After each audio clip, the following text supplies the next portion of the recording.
When you plan a flight, it's essential you use the most current information available.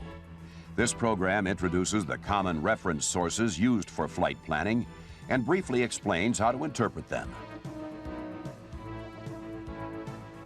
The sources we'll look at are the Federal Aviation Regulations, the Aeronautical Information Manual, Airport Facility Directory, Advisory Circulars, and Jeppesen Pilot Resource Services.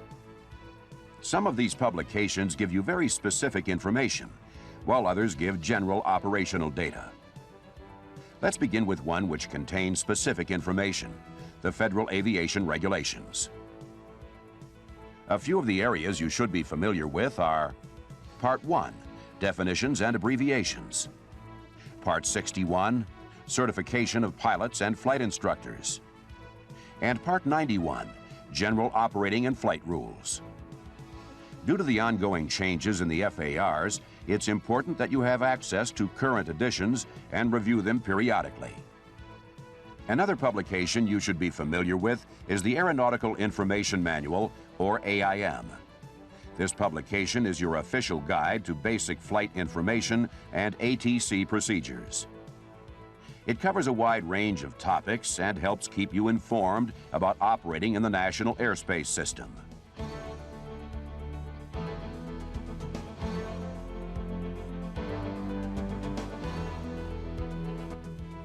Let's look at some of the items of particular interest to VFR pilots. The chapter on navigation aids describes, in detail, the various types of facilities that are available to both VFR and IFR pilots. For example, the section on VORs explains the frequency range of your VOR receiver and tells how to check its operation. If you plan on flying after sunset, you should be familiar with information in the chapter on aeronautical lighting. Things like specific airport and obstruction lighting are explained in detail. The different types of airport markings and signs are also covered.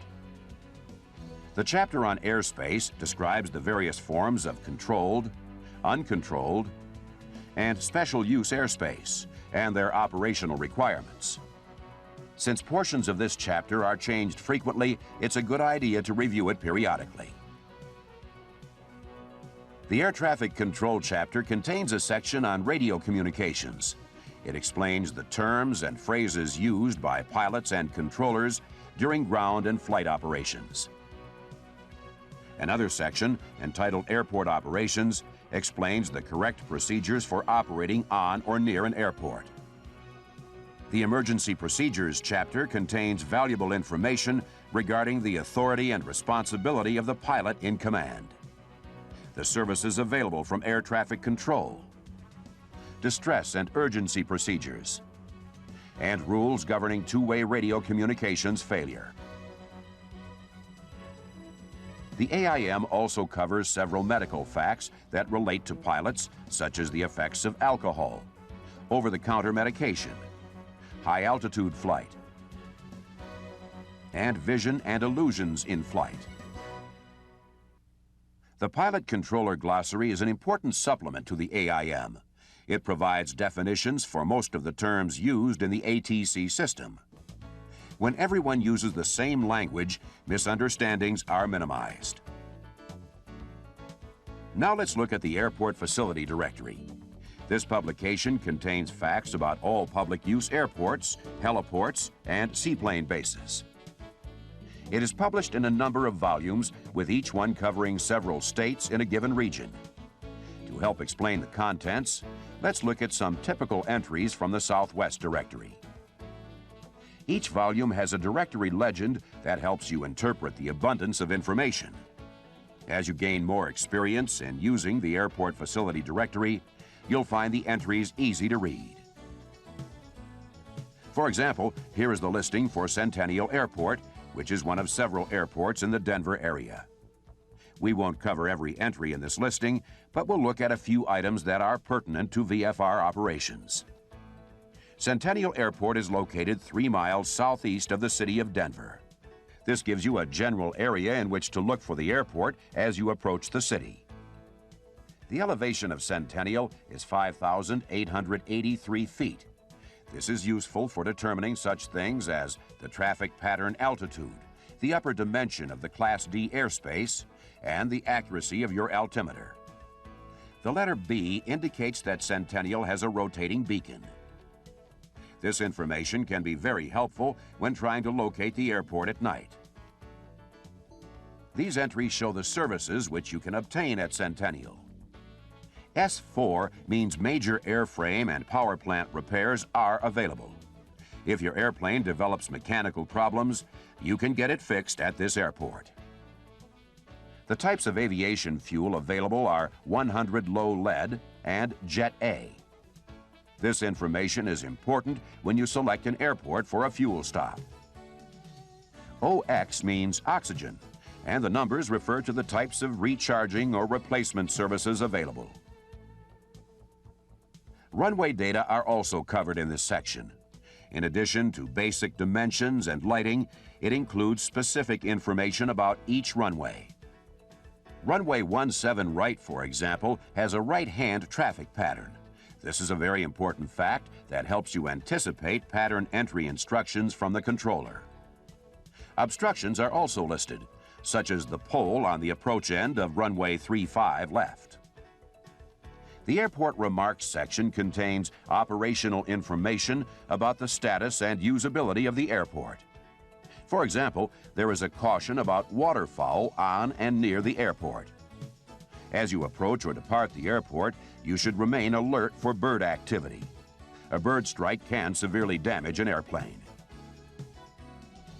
Some of the additional remarks that relate to Centennial are that the airport is attended continuously. There are men and equipment working on Ramp A, and there are noise abatement procedures. The remaining sections of the directory listing for Centennial include weather data sources, communications information, and a listing of the various radio aids. Under the listing for the Denver VORTAC is a note to see the special notices. This section of the Airport Facility Directory covers a wide variety of subjects that might affect your flight. Here is the entry referred to in the listing for the Denver VORTAC. The DME feature of the VORTAC may not be usable due to an overload of interrogations. This may influence your ability to use DME to locate Centennial Airport. A list of parachute jumping areas is included in another section of the Airport Facility Directory. A section that should always be checked before a flight is the Aeronautical Chart Bulletin. It lists the changes that have occurred since the last printing of your aeronautical chart. Another method of supplying you with time-critical flight planning information is through the Notices to Airmen system, or NOTAMs. There are three basic types: NOTAM Ds, NOTAM Ls, and FDC NOTAMs. NOTAM Ds cover such items as inoperative nav aids or runway closures at all public use airports. These NOTAMs are distributed from the National Communications Center. NOTAM Ls cover things like taxiway closures, ramp closures, and mowing operations, and are distributed only by local flight service stations. FDC NOTAMs are more likely to affect you when you get into more advanced flying. They usually amend instrument approach procedures and instrument charts. You can get NOTAM information from a flight service station, a computer briefing service, or the Notices to Airmen publication. Let's turn our attention now to another source of aviation information, the Advisory Circular, or AC. Advisory circulars contain information and procedures which are necessary for good operating practice, but which are non-binding unless they're incorporated into a regulation. ACs range in size from a single-page document to full textbook length and are issued as the need arises. They are numbered to correspond with the various FAR parts and subchapter titles. For example, the general subject number 60 pertains to airmen, and a specific number within the 60 series, such as 61, identifies subjects relating to the certification of pilots and flight instructors.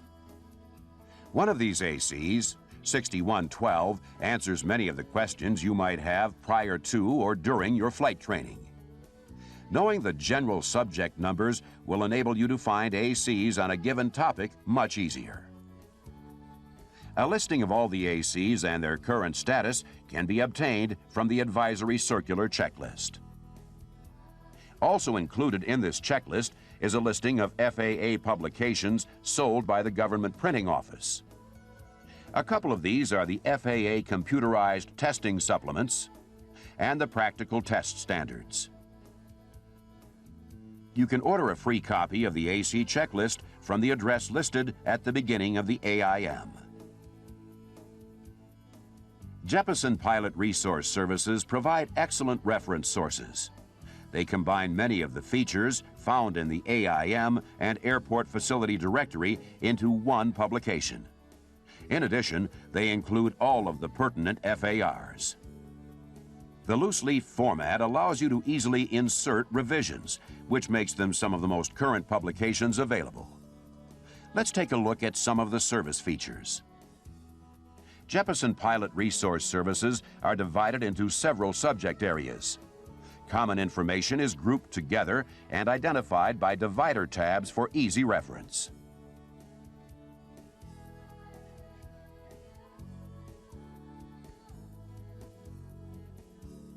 For example, the section on air navigation radio aids presents detailed information about the types of navigational facilities available.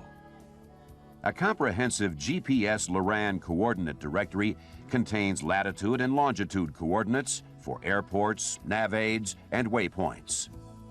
Airport locations include an FAA airport identifier, as well as the airport reference point coordinates. Another listing gives airports by the three-letter identifier. Navigation aid locations are also listed by name and identifier. Waypoint locations are listed by name. A unique feature of Pilot Resource Services is the FAR component. It provides the regulations pertinent to a wide variety of operations, including hazardous materials carried by aircraft and the National Transportation Safety Board regulations. Another very helpful component of Pilot Resource Services is the Airport Directory. It lists over 6,000 civil and military airports that are open to the public. In addition to the normal airport data, VFR entries contain an airport diagram to help you recognize the airport more easily from the air. Only the pertinent operational data is included for IFR airports, since detailed charts are available in Airway Manual Service. You might think of the airport directory as an airport facility directory with pictures. This program has provided a brief overview of the sources of flight information used during your pre-flight planning. It is your responsibility, as pilot in command, to familiarize yourself with every aspect of the flight and to ensure your planning is based on the most current information available.